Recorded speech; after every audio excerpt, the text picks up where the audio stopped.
Hi everyone, my name is Gareth Hickey and I am the CEO of an audio news app called Noa, which is an acronym for News Over Audio. What we do is we produce spoken word versions of articles from publications like Harvard Business Review, the Financial Times, the New York Times and many other top tier publishers. And these articles are available across our mobile apps, web app, smart speaker skills and in-car apps as well. I'm joined today by Richard Stern, who is the CEO of the world's largest live streaming audio service called TuneIn. TuneIn has over 80 million global listeners that tune in every single month to listen to their content. And if there's a radio station that you once listened to when you were younger or that you still stream today, chances are you're going to find it on TuneIn along with millions of podcasts, so a huge archive of audio content. Before taking over the helm at TuneIn about a year ago, Richard led product, so he's the chief product officer at a New Jersey-based audiobook company called Audible. Yeah, you may have heard of that. So what we're going to do today over the next 15 or 20 minutes is talk about the streamed audio space and what it means for you guys, what it means for consumers, and maybe what the future looks like as well, which I think is a good place to start. So, Richard, what does the future of streamed audio look like in your mind? Well, first, Gareth, thanks for having me, and thanks for everybody at Web Summit for coming in and hearing us talk today. It's so nice to be together again, isn't it? You know, I mean, it's wonderful to walk through the halls and see human beings that you're not related to, which is great. I think that, as Jane's mentioned a few times already, the pandemic brought great sorrow and tragedy, but it also brought certain new knowledge and gifts for us. And audio became a great companion during the pandemic to many of our listeners, many of our customers, and created an opportunity for content creators to really push the medium forward. So I actually see that the future of streaming media, specifically audio, is very, very bright. I think over the last 18 months, more customers have discovered audio as a companion product to their daily lives than in the history of the medium up until that point. So I think the future is really bright. I think one thing we certainly found ourselves, one thing that the pandemic did do is it kind of broke people's routines. So no longer were you getting up in the morning and getting ready to jump on the train or get in the car. And when people break their routines, which is rare for such a mass audience to have a disruption to their routines, they try to find new things. And of course, many people took up fitness and other kind of physical and mental health things. Audio is definitely one of those. We've certainly seen for the audience that we have, we've seen listen times increase, which is really exciting. Now that we're kind of beginning to come out of the pandemic, one area that we definitely, I think me and Richard agree on this, see streamed audio taking over is in-car. I think that's a super exciting space, and maybe that's something you can talk about as well. Yeah, well, I mean, I think as you said, video, text, other mediums, they require real focus to get the value from a customer standpoint. Audio is a companion to our customers' lives, and it aligns so well with so many of the rituals of daily life: commuting, working out, lunchtime, preparing dinner when you get home, going to sleep at night. It's just a wonderful complement, and there's a lot more hours in the day to consume it. I think what's exciting about the vehicle right now and in-car is cars are changing too. We have, instead of AM/FM radios, we've got essentially very powerful Android tablets with 5G connections that are being called infotainment systems instead of radios.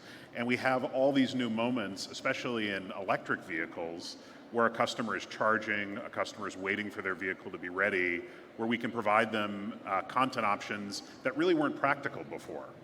This is everything from video games, to movies, to TV shows, to audio. Which is a wonderful companion while they're in vehicles. So we're leaning into that opportunity pretty hard, and I think it creates a tremendous opportunity for content creators as well.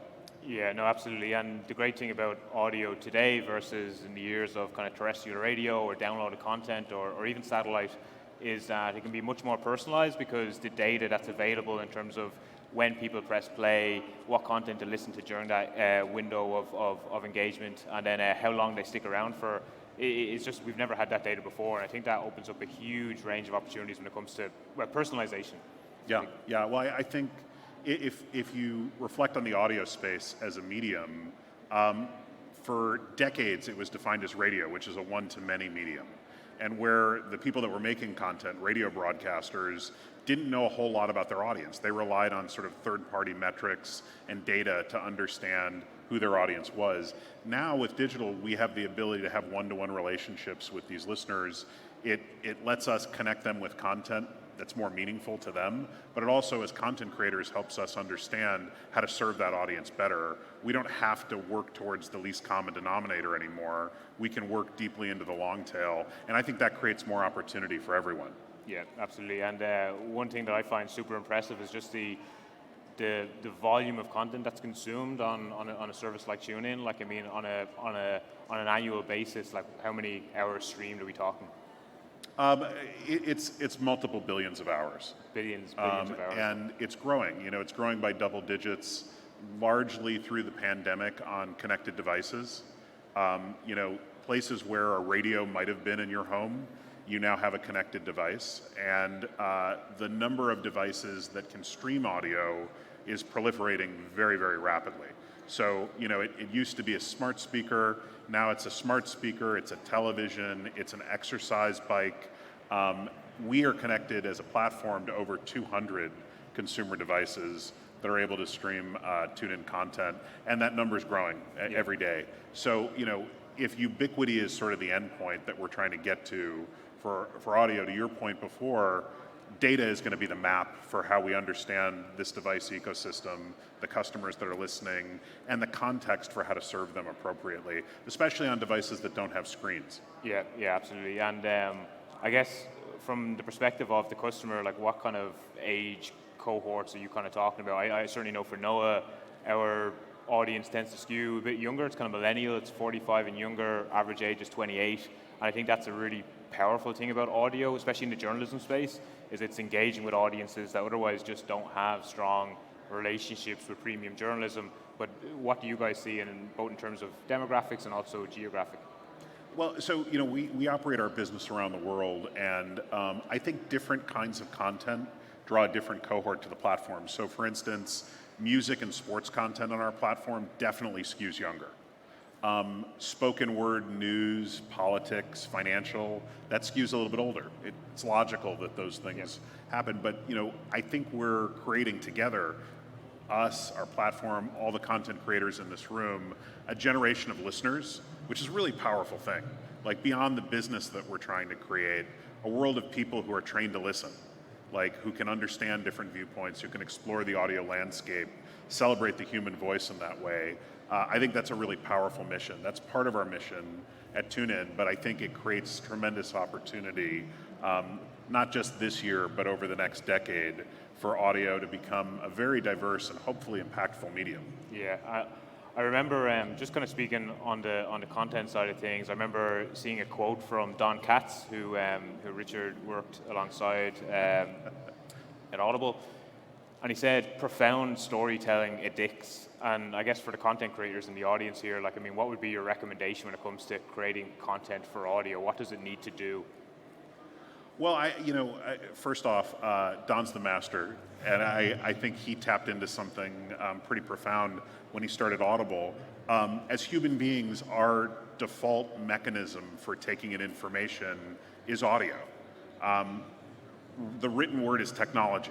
We did that to go make our verbal stories durable so we could pass them on to one another. But everybody in the world is pre-wired for audio. Like, that's how we take information in. We learn how to speak. And so that gives you a TAM that's very different from any other mass market medium that we've ever looked at. Video, text. And with that, I think it comes down to the basics of what a compelling story is. We have to hook our audience. Why am I listening to this? Why do I care? We have to tell a ripping good yarn, when we go through, whether it's a fictional account or a non-fictional account. But I think we have to be mindful that if we're asking a customer to invest 10, 20, 30, 40 minutes, or in the case of a podcast, maybe like 10, 14 hours of their time, we have to be really mindful that just as you have a conversation with somebody, it has to be engaging from beginning to end. The good news is, once a customer has experienced that, and we see this longitudinally with data on the platform, they get hungry for more of those experiences. On the flip side, though, all it takes is sort of one bad podcast to sort of mess up your playlist for the day, and you're switching to another medium. You're going to music, you're going to something else. So I think we have to be very mindful about curation and discovery and getting people to content that they can connect with quickly. Yeah, and it's interesting to point out curation, because while even Noa is an audio-first platform, we actually spend, our content team spend most of their time, probably 70% of their time, on curation, finding the right articles to produce in audio.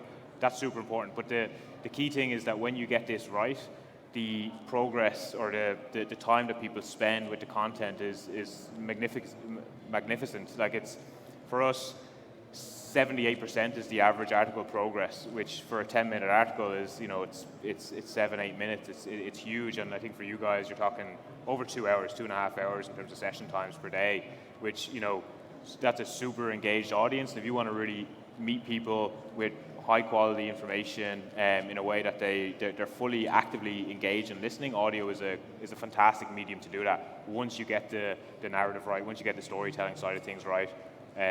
Like for us, for example, news content, breaking news, the kind of stuff you might see on Twitter is just not going to work in audio. People tune out pretty quick.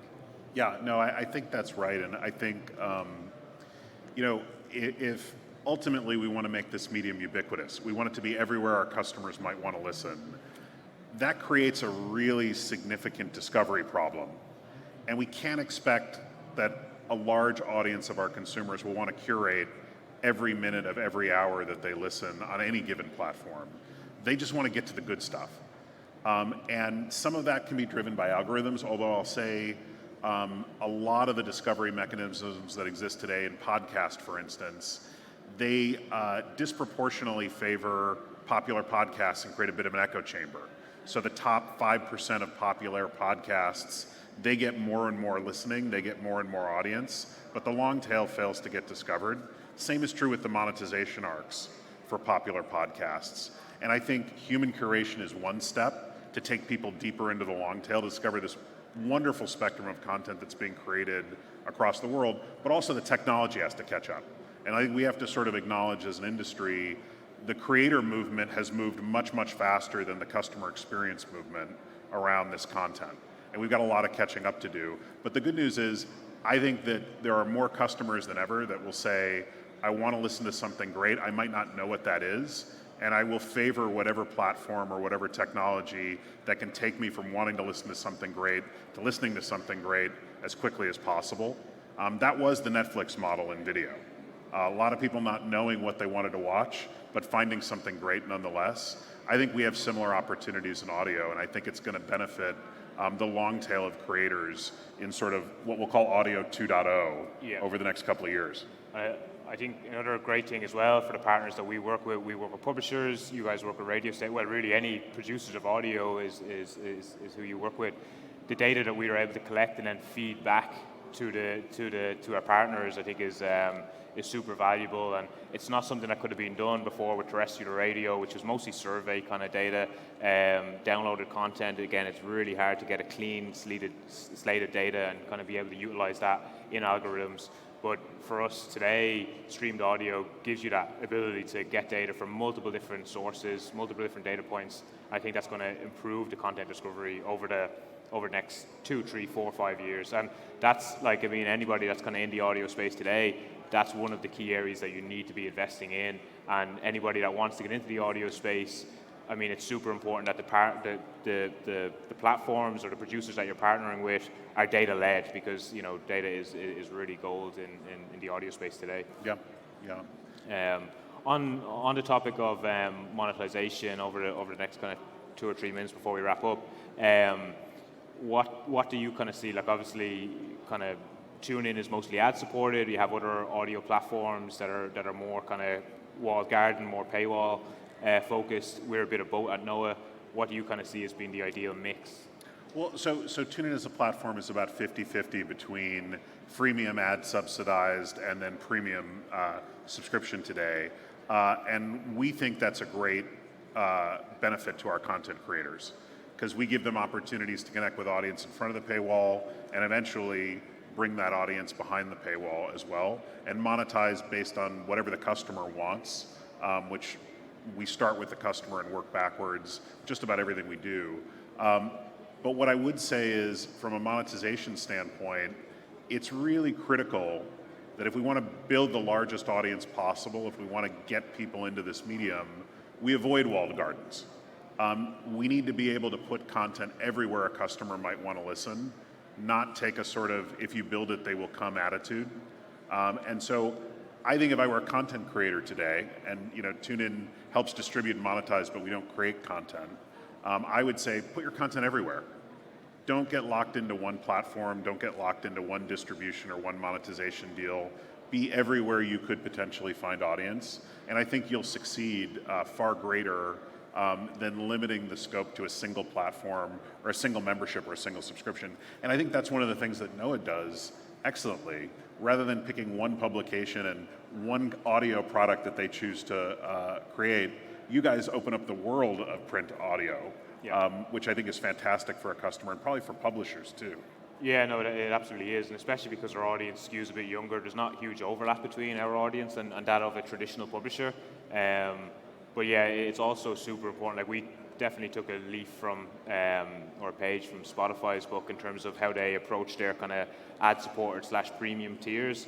And the way Spotify think of it is the ad-supported tier is a it's a funnel, it's a segue into the premium tier. So 60% of Spotify's subscribers come through the ad-supported tier, and yeah, look, we're looking to replicate that as well. It's important in audio to build habit, and if you give people really good content for a couple of weeks, maybe a month or so, you start to see habit forming, and if you are looking to eventually put up a paywall, yeah, you can consider it at that point, but not before that kind of prime point when people really rely on it.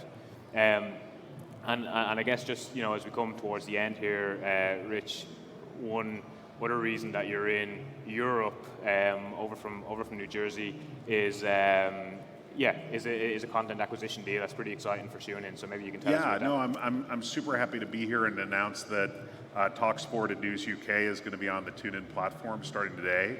We've got a great press announcement. They're a wonderful partner. We've worked with them in the US for many years now, and so happy to expand our relationship to the UK, and look for more partner deals all throughout Western Europe over the next couple of months from TuneIn. And we'll be opening our first office in Berlin probably after the beginning of the year. So very, very excited about TuneIn in Europe. Lots of good things to look forward to. International expansion, which is the other thing the audio is fantastic at. So look, we're going to leave it at that. You'll find myself and Richard probably floating around the Web Summit over the next couple of hours before the day is out. But if not, get us on LinkedIn, and happy to field any other questions and go from there. Thanks, everyone. Thanks, guys.